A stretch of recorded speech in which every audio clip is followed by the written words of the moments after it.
Welcome to another movie plot. Yeah. It opens in the Bronx with the most powerful gang in New York City calling a truce.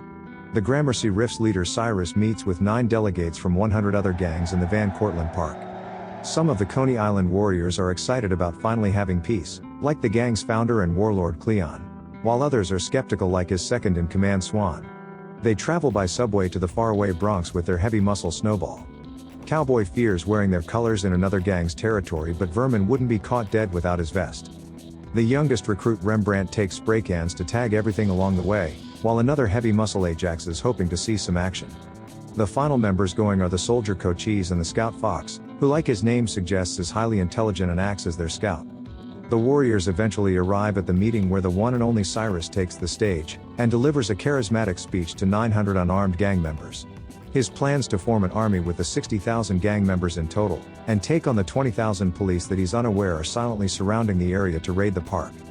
Every gang seems to agree with the vision except for the Rogues, whose psychotic leader Luther snuck a gun into the gathering and kills Cyrus without anyone seeing. As the stunned gangs disperse, Luther notices Fox as a witness, and tries to shoot him too, but the police hit the spotlights blinding him. While they begin arresting who they can, Cleon goes to check on Cyrus and is framed for the murder by the Rogues. He fights them off until the Gramercy Riffs believe them and all beat the warlord to death. The other warriors make their escape and hide in a cemetery until the initial police pass. With Swan now promoted from war chief, Ajax challenges him for the position, but everyone else urges them to stick together in case the truce is off and they've to fight their way home. They rush to the train station prepared for the 30-mile train ride back to Coney, while elsewhere the Gramercy Riff's new leader Masai puts out a contract on the warriors but prefers if they're captured alive.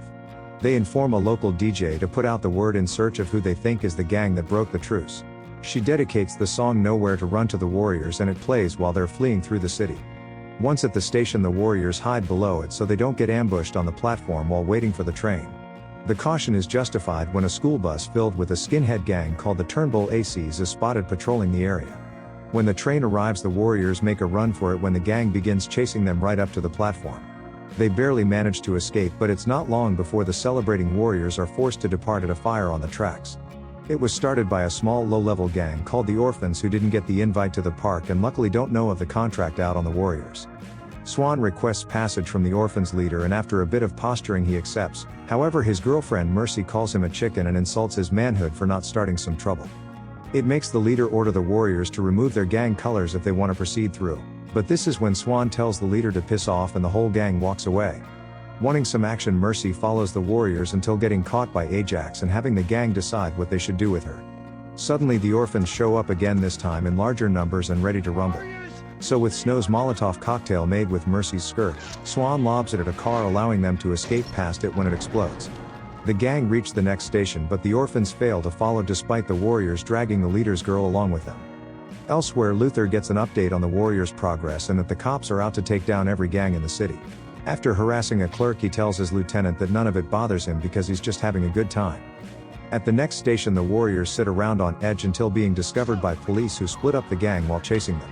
Ajax, Swan, Snow and Cowboy exit the station only to find themselves in the territory of a group of clowns called the Baseball Furies. Being outnumbered, the four take off running into Riverside Park, causing the Furies to give chase. When they get a chance, Swan and Snow hide behind trees and flank the Furies from behind. When Cowboy can't run any longer, Ajax turns around and starts fighting with the rest of the warriors attacking from the rear. They succeed in taking out the gang and wrestling away their baseball bats to now all have weapons. The DJ announces that the Baseball Furies have been defeated and slips in a drop-the-ball metaphor, as we jump to Vermin, Cochise and Rembrandt arriving at Union Square after hopping on another train at the previous station. They see a group of young women giving them the eyes, which automatically makes Cochise and Vermin think their luck's changed, and decide to go off with them instead of waiting for the others. The larger group continue walking through the park until they pass a lady who smiles at Ajax. Despite the others wanting to just leave, Ajax disparages them by calling them insults and returns to the lady alone. But when he lays a hand on the woman, she turns out to be an undercover cop who calls him back up. Cowboy and Snow go back to look after Ajax while Swan returns to 96th Station alone and looks for the others. The pair see Ajax being arrested and with nothing else they can do, push on to the next station at Union Square. When Swan gets back to the 96th Street station, he finds Mercy alone, as the warrior that she was with Fox was caught by a police officer and thrown in front of a train.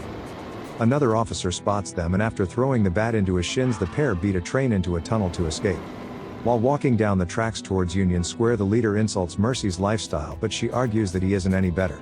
They kiss each other, but Swan pulls away and just includes her with the many things that have gone wrong tonight. Cochise and Vermin are partying with the girls at their clubhouse, while Rembrandt's the only one to sense any danger. Their leader identifies themselves as the Lizzies and says that they want to get down with the Warriors because of their reputation. When everyone's guards let down, the girls let it be known they heard about the contract but don't bother try to take them alive. The Warriors learn that it's for killing Cyrus but manage to dodge all of their bullets and fight their way out of the clubhouse. When they're at a safe distance, Rembrandt informs the others that every gang in the city must be looking for them for destroying the truce. They finally get to Union Square and meet up with Snow and Cowboy, but there's still no sign of their second warlord, and they begin searching around for Swan. He's almost reached them but begins to get tailed by the leader of a roller skating gang called the Punks. Mercy's followed and tries to warn Swan about the punks who are standing around on the subway platform waiting for their backup. He already knows and sees his fellow warriors, who he signals to hide in the men's bathroom and set an ambush.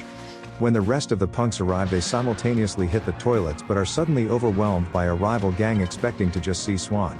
Mercy joins in on the fight. Rembrandt uses his spray cans and Vermin's thrown into a mirror.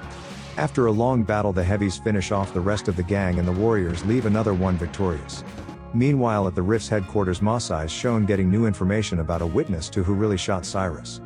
The 6 remaining Warriors catch the final train they need to reach Coney Island safely, and with Mercy still on board. 2 young couples join them fresh from their senior prom, presenting a contrast to the dirt-covered couple across from them. Mercy tries to present herself better, but Swan signals that she's fine the way she is. When the uncomfortable teens jump off, one of them drops a flower, which Swan gives to Mercy upon arrival at Coney Island, pretending that he just hates seeing things go to waste. They survive the night and things seem to be a win for the Warriors, but the rogues don't want them taken alive by the Rifts for the fear that they'll tell who shot Cyrus. Luther and the gang stalk them under the dock, allowing the Warriors to collect weapons from their familiar home turf. The rogue leader clinks his empty beer bottles together, calling out the Warriors for the final showdown. Still in possession of the punk Switchblade, their warlord leads the gang down to the beach, where, armed with a Fury's baseball bat and various other weaponry, they stand waiting. The leather-clad rogues confront the Warriors, where Swan asks Luther why he killed Cyrus, but he has no reason and says that he just likes to do those kind of things. You're crazy. When asked to a fair fight, Luther draws his pistol, rather just shooting the leader instead, but Swan slips the bullet, throwing the blade into his wrist, disarming him. Just then, Masai and the rest of the Gramercy Rift show up in full force, wanting revenge for Cyrus. Swan asks if they're still looking for the Warriors, but Masai knows that Luther alone is responsible. You Warriors are good. He shows respect for the Warriors' valiant battle across the city to restore their reputation, and reserves them the exclusive rights to Coney Island as long as they leave the rest of the city to the Rifts.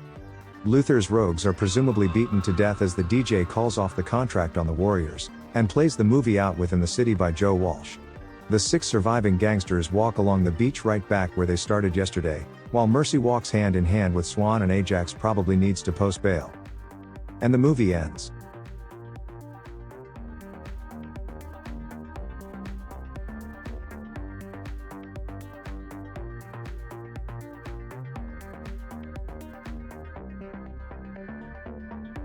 Can you